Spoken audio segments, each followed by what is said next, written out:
For more than 60 years, Brits have been sold the dream of a new paradise life in Australia. And in Brisbane and the Gold Coast, over 85,000 residents were born in the UK. They're drawn to the paradise beaches, lush rainforest, and the allure of exotic wildlife. This week we'll follow champion lifesaver Stuart as he tries to beat the Aussies at their own sport.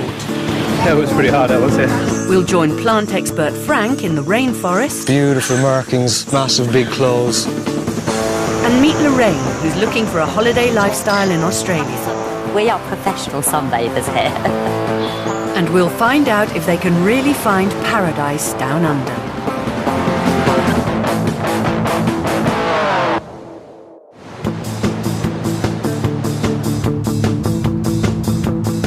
You woke me up at 5 o'clock in the morning to come here, and you haven't even fed me yet. I woke up at 6. 5. Marcus and Lorraine, their daughter Sky, moved to Australia just over a year ago.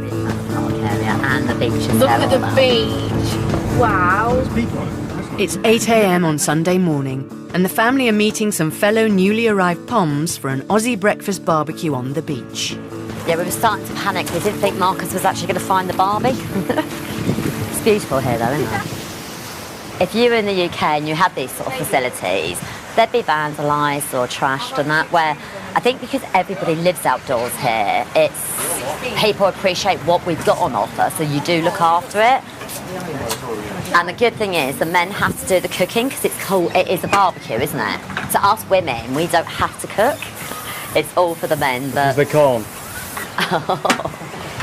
I'm going to give him such a slap in a minute. Where'd you get that from then? I saw it in that pommy shop at Coomera. Their friends, Cheryl and Paul, moved out from Scarborough a year ago. The four met through a British expat Facebook group. Paul's like our naked chef over here. Let's get an all-round suntan. Lorraine and Marcus left their home in Surrey because they wanted a change in lifestyle. They now live in a waterfront house on the Gold Coast.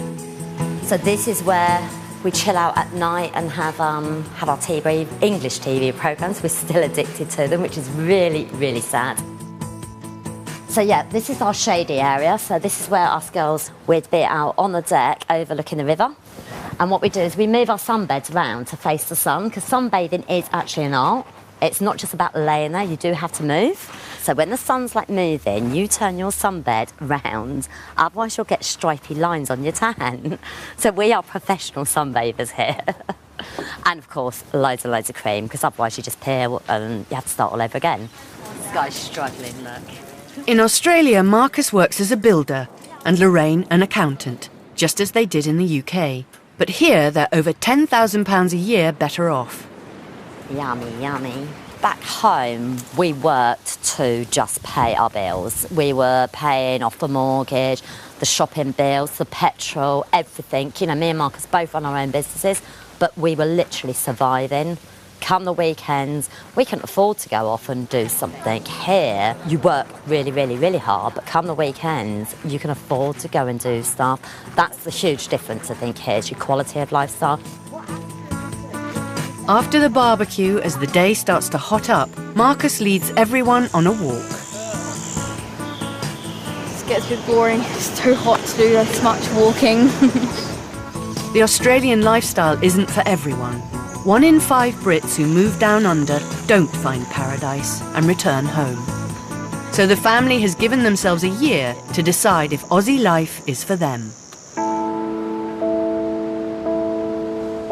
30 miles away at the heart of the Gold Coast is Surfers Paradise, one of Australia's most popular tourist resorts. 68,000 Brits visit here every year. And with 20 miles of golden beaches on the doorstep, it's a world centre for ocean sports.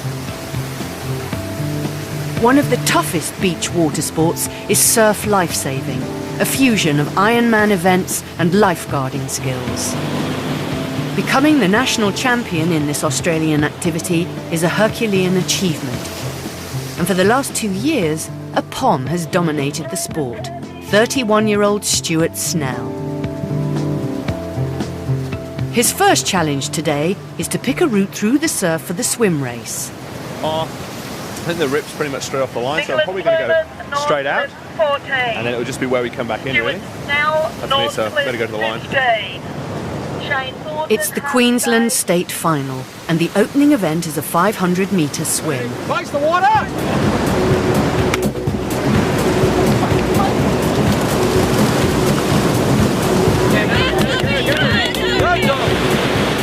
They've actually got a fair swim to make to actually get outside the break, get themselves around the cans that are laid out the back, and another long swim back in. But all in all, the swim's the only problem for the guys. The conditions are not too bad at all.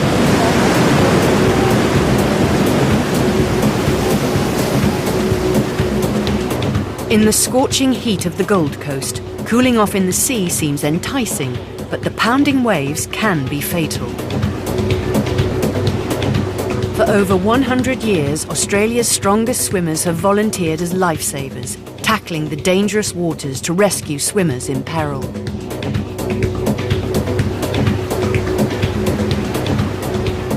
After a grueling swim, Britt Stewart emerges from the water in the lead.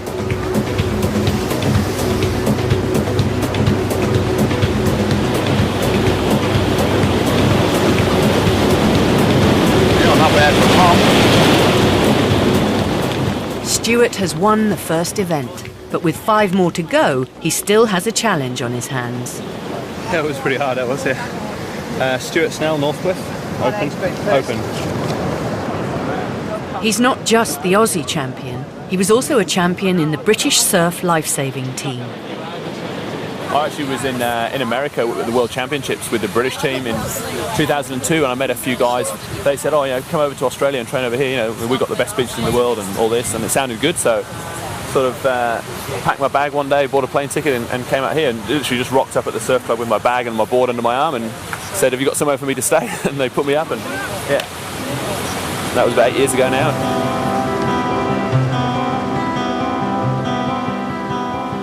My sister had been here travelling before. When she came home, she said to my parents, "Oh, don't let Stuart go to Australia, he won't come back." And it's pretty much happened. Stuart grew up in South Wales, where he trained as a swimmer before discovering surf lifesaving. When I was doing it back in Wales, it was quite difficult. It's cold, it's miserable, and it's pretty lonely out there, putting on a wetsuit to go and paddle in the water, where here we just walk down in the togs and the surf's up and the sun's out. In the UK, Stuart studied as a chemical engineer, but when he settled on the Gold Coast, there were few jobs for scientists, so he retrained. They don't have any whales in Wales, unfortunately. It's a different spelling, Conrad. Okay, that's called a homophone. For the last few years, he's worked as a teacher at Surfers Paradise Primary School. So there's Australia outlined in white, and here we are over here in Brisbane, and look how tiny Wales is. It's just that little bit there. Okay, the whole of Europe fits inside Australia. Okay, we could probably drive. I try and tell them how lucky they are to grow up here in Australia, and not just in Australia, but on the Gold Coast, which is probably, I think, one of the best places in Australia to live. Stuart must impress in this state championship if he's to qualify for the national finals and compete for his 3rd Aussie title. But competition is tough, and he's fallen behind Australian Michael White. I mean, Michael's got the advantage. He's got a 2-point lead from the physical events here on the beach today. Yeah, it's going to be pretty close.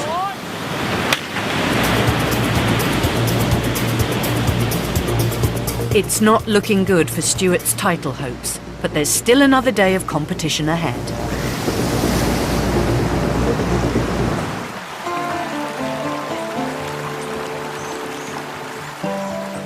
People find paradise in different places.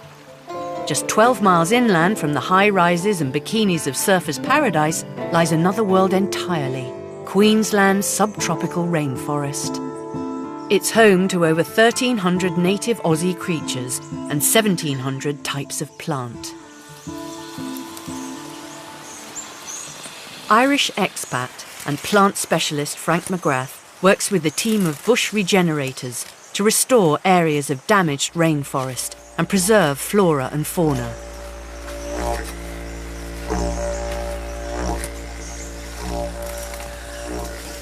If you look here, you've got a lace monitor lizard.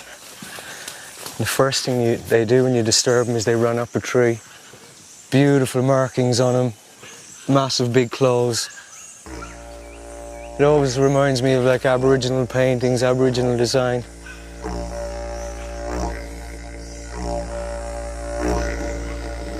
You don't get it in your backyard, kind of. Yeah, it's always interesting to see something like that. Before moving to Australia, Frank worked in a factory storeroom in Cork. After breaking up with his girlfriend, he headed to Australia for a new start. I was 10 or 11 years ago, made the decision to migrate to get as far away from Ireland as I could, so it was a toss-up between South America and Australia. I knew as soon as I flew in over here and I could see this, I knew that was it, this was the place for me. Part of Frank's job is to identify and remove invasive plants brought to Australia by early European settlers, like the rampant weed lantana. You can see the effect the lantana is having here on the native plants. It's just smothering everything. But the rainforest is a dangerous place to work. Apart from the 38-degree heat, there are jumping ants everywhere. They have one of the most powerful venoms in the insect world, and they love to use it. It's funny you don't forget where the nests are either. When you come back next week, you remember that's where that nest of jumping ants was. Australia is also home to 9 of the world's most dangerous spiders, the world's most venomous snake, and the most painful tree in existence. Just want to point out a giant stinging tree. This guy here, just be very careful not to touch him. If you brush past that, just excruciating pain. I haven't been stung, but I've been told not ever to touch it. There has been a recorded suicide just from the intensity of the sting. If you go close, it's got stinging hairs on the leaf. Dangerous working here because a lot of the time it's at head high and you're caught up with what you're doing and you could just suddenly come up and have one in your face. So.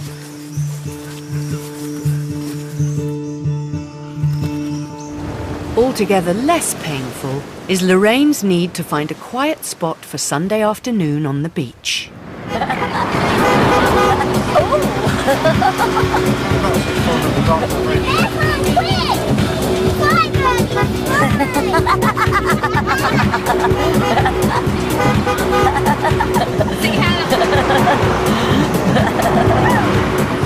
Can I go skinny dipping?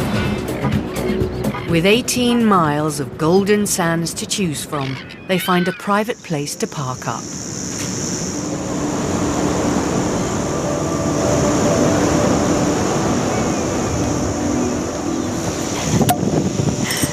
Look at us ladies. I guess you get it first. Of course. A bit of champagne on the beach. A bit of driving on the beach. It's typical Sunday. We're on holiday. Permanently on holiday. There's nowhere else to go. We've got this, which is a couple of hours away from where we live. It's beautiful. In England, we used to on a Sunday, probably because of the weather and what our friends are doing, we used to go and sit in a working men's club because that's all there was to do. Well, now I do this. Even with a holiday lifestyle, the move to Australia is a daunting one.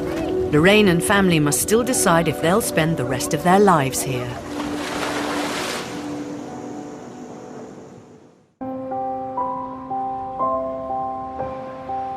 For many Poms, starting a new life down under means leaving close friends and family 10,000 miles away in the UK. Accountant Lorraine finds this particularly difficult. I've done your parcel. Oh, excellent. A year ago, with the move to Australia in motion, Lorraine found out her mother was terminally ill. Her mother's illness has made the decision about staying in Australia a tough one. Yeah, that's the hardest thing, isn't it? Yeah, she's turned up into a lovely girl. Yeah. Love you. Okay. Bye. Bye. Bye. Bye-bye, sweetheart.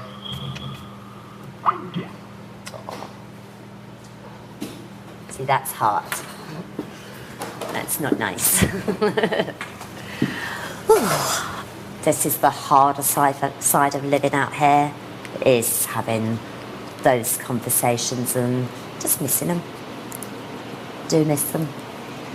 It's sort of like, and I know my dad's doing absolutely everything, but just sometimes I just want to be there to give them a cuddle, and it's something that you can't, on Skype you can't do it, you can't have that physical touching. My mum and dad have always said to me, very proud of you, because I've always gone for what I've wanted, and I know they are, but I just wish that I could give them a cuddle and reassure my dad that I am thinking of him and tell my mum that I love her. But I can't do it because I made this choice, and I'm happy, I am happy that I've made this choice. It is the right thing for us, but days like that I just get a little bit sad. Time for a drink.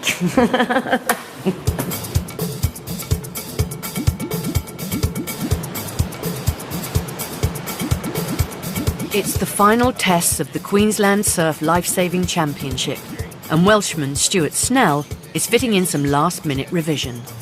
Here's a good one. What's the first step in the management of drowning? Removing the patient from the water. That obvious. 1, 2, 3, 4. For Stuart, the competition is tight, and going into the final theory events, he's 2 points off the lead. Stand clear, everybody. Stand clear. Turn off oxygen. Clear. Let's check for signs of life. Checking for signs of life. Is there any... Look, Mr. Phil, for breathing. Is there any breathing? There is no breathing. There is no signs of life. Thank you. Thank you. Nice one. I hope I get third. I hope I get third. In second place on 109.75 points, Alexandra Headlands, Michael White. And in first place on 111 points, 0.25 from Northcliffe is Stuart Snell. I love being here and love the Gold Coast and love training. I'm 31 years old now, but I'm still swimming and training as hard as I was when I was 14, 15, 16. Yeah. And a lot of my other friends have long since retired and, you know, probably got kids and families and those kind of things now, but I'm still living the dream. Yeah, mate. Best of luck at Aussies as well. Cheers, thank you. I'm sure you guys will want to at Aussies. 2 months later, Stuart went on to win his third Aussie title. He's found his paradise and has no plans to leave. Back in the 38-degree heat of the rainforest, Irishman Frank has also found his calling. Yeah, it feels better. It is hard, isn't it? 10 years ago, when Frank came to Australia, he had no training in plants and botany, but he soon developed a love for the rainforest. It's not something someone sees every day, but it's a little Christmas orchid. One of the pluses of working out here again, to be able to see something like that. We all bushwalk on our free time anyway, so even on our free time we come out into areas like this. It's probably how I got into doing this, was doing a lot of bushwalking and just wanting to know every plant that I could see. It was just so different from Ireland, you know, everything is new. Moving to Australia gave Frank the opportunity to turn his passion into a career. I don't think I would have had the opportunity to do what I do in Ireland. People would kind of think, oh, you haven't studied at whatever university, Cork, you haven't studied botany, so you can't do that, you know. You can be anything you want to be here if you put in the effort. Frank's hard work isn't over. There's 60,000 acres to weed if he's to return the rainforest to its former glory. Hopefully by the time I retire, yeah, we'll have a good chunk of it done. But I'll still be going out there when I'm retired, just making sure it's back to the way it should be and it's being protected. It's an ongoing battle, it's never going to be finished, really.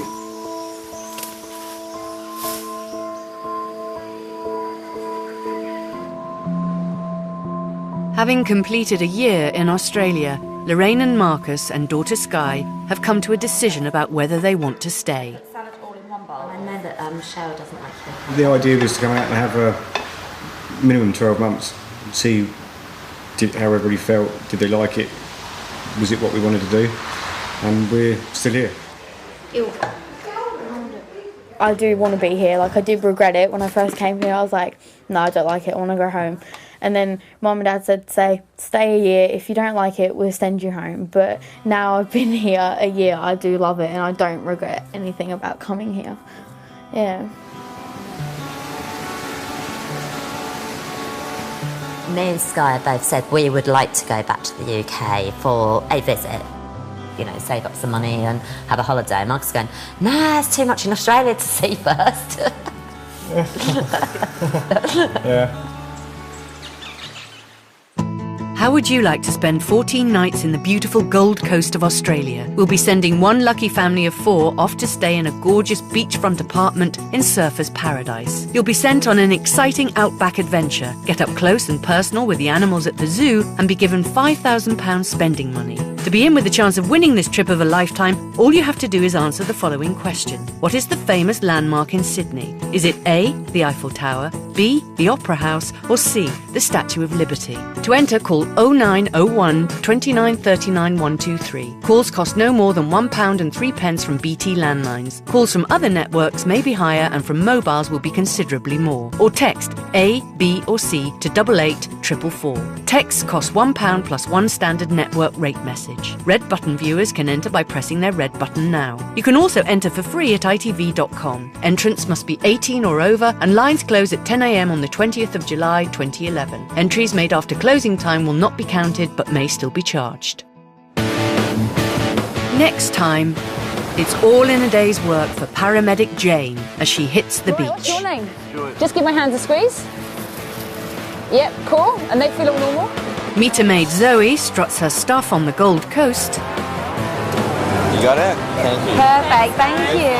And distillery boss Michael's dream of becoming an Aussie icon takes him to Sydney. Then we go in for the kill.